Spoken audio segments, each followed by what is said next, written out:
going on, everybody? Coming at you from my new studio with this beautiful rustic wood, obviously ethically sourced. And by ethically sourced, I mean I found it in a shed.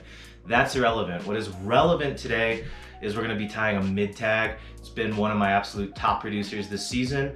I should have started this video about 4 hours ago, but I got sucked into a YouTube hole watching Maury Povich videos. We're not gonna talk about that. We're gonna get right into it and start tying this fly. All right, we're gonna start wrapping. And no, I'm not gonna drop fire bars. We're gonna wrap some thread. Don't wanna burn down this studio with that heat, you know? So I'm gonna tie this fly on a newer hook. This is Falling Mills Jig Force Short, 2X short, 2X wide. It's got a heavy gauge wire. It's also got a transverse eye, which is just a fancy way of saying your normal eye that you're used to, but it is a jig hook. It's also a 45-degree bend versus a 60-degree bend, which most jig hooks are. So it's gonna keep this hook gap nice and open. I have a 2.8 millimeter tungsten slotted bead, and this is a size 16. With these Falling Mill hooks, they run a little big, so this is more gonna be like a size 14.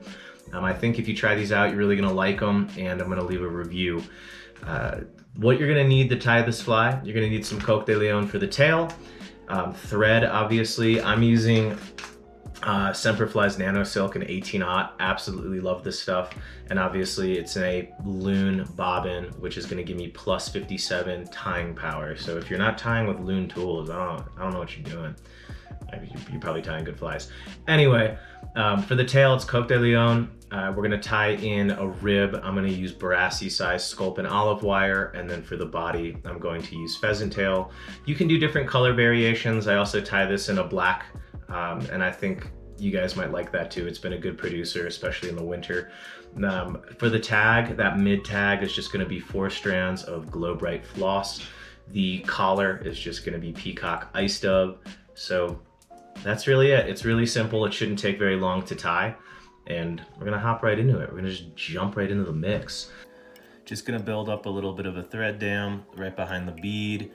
I'm using 18-aught so that it doesn't like to bulk, which is why I use it. I get a nice slim profile, but I'll be more liberal with my thread wraps when I'm doing this, just because I want that bead nice and jammed up in there. Gonna wrap back to about where the barb should be, and I'm gonna grab myself some Coq de Leon. I'm gonna use about like half a dozen, aka 6 or 12 divided by 2, if that floats your boat, Coq de Leon fibers. If you use 5, the fish won't eat it. When I use Coq de Leon, I like to leave it on the stem. I'll start to kind of preen it back. I like to, I find the feathers with the nicest speckling or the barbules. If I got that wrong, we all make mistakes, all right? This is a very accepting place at About Trout. So once I get about 6 tips, I'll start to pull it perpendicular to the stem, the main stem. And I like to even the tips up. And then once I have them even, I'll pinch and cut. And I want the tail to be about 3/4 of the shank length. If you like this tying stuff, I can do more videos on kind of some intro, basic tying, stuff you might not think about that kind of comes with just tying over time. I'm gonna wrap this up into the bead.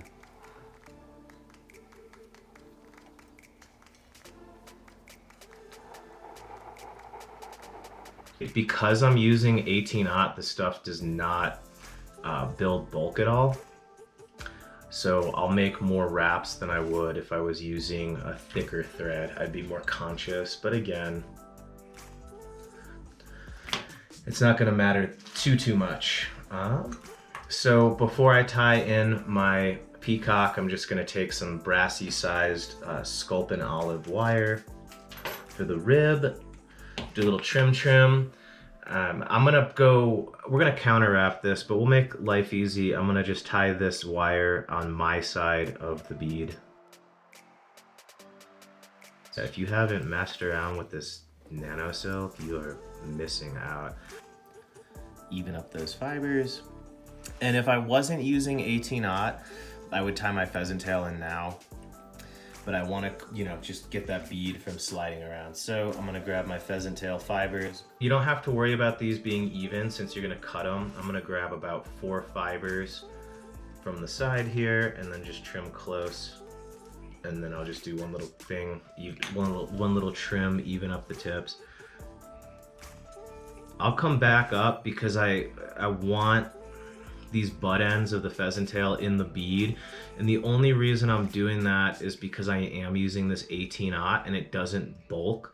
So by shoving the stems up in there, it's gonna hold that bead in place a little bit better. Perfect. So we're good. I'm gonna wrap up the bead, and then what I'll do is I'll throw a whip finish in here, and I'll just put this in my bobbin cradle. You don't have to, but hey, let's have fun with it. Might as well show you some rotary tying. Just gonna get some Loctite and just hit the thread.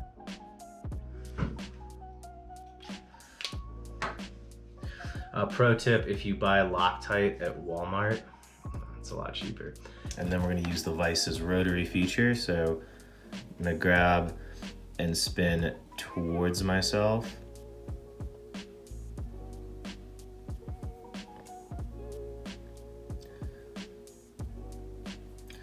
That super glue is gonna make this a way tougher fly. And that's fine. Pull this thread off. And I'm just pressing down so it doesn't unfurl on me. Again, I have a camera sitting right in front of me, so it's making this a little awkward, but I'm here for you guys. So a couple securing wraps. Come in here, I'm gonna trim. I'm working to get to a point where I can just cut it with my mind, but I'm only a level 32 tire. I think you need to be a level 85, so I'll let you know when I get there. All right, threw a whip finish back in. I wrapped away from myself the first time, where I wrapped away from myself the first time. I'm gonna come the opposite way with the wire, and that's really going to make it stand out a little bit better. Although the Sculpin olive doesn't really pop, it's pretty much just all utilitarian, but it also looks good on Instagram. So I'm just gonna trap that wire right behind the bead, grab it. 75th time's the charm, baby, let's go. Boom. Now we're gonna tie in that mid tag.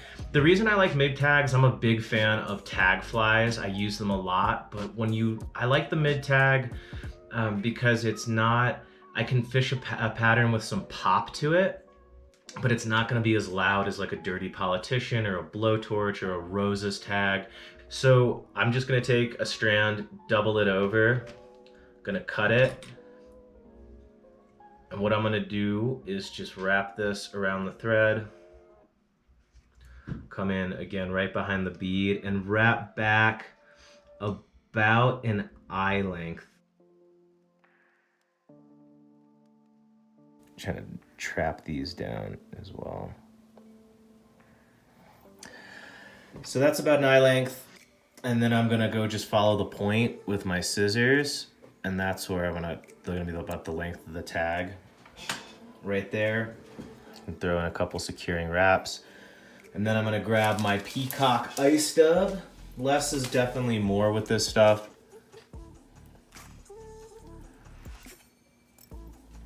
Just do a real thin double dubbing noodle, just making noodles. Noodles & Co. If you wanna be my video sponsor, holla at me in these DMs. Just nice little dubbing ball right there for the thorax. And then a couple turns behind the bead. Gonna grab our trusty Loctite super glue right here. Hit the thread lightly. And get that super glue all up in there. Take my whip finisher and just do like a 3-turn whip finish. And then when I do a whip finish, I like to pull away. That really cinches it up. We'll come back in here. You're good to go. Look at you, pat yourself on the back. You just tied a mid tag. Fish it, love it. It's a super quick tie once you get it down, and I think it'll become a top producer for you like it has for me. Thank you so much for watching this video. If you enjoyed the content, remember to comment, like, and subscribe. And I'll see you guys maybe on the water, maybe at a Maury Povich show, or maybe on the next video. Thank you guys so much.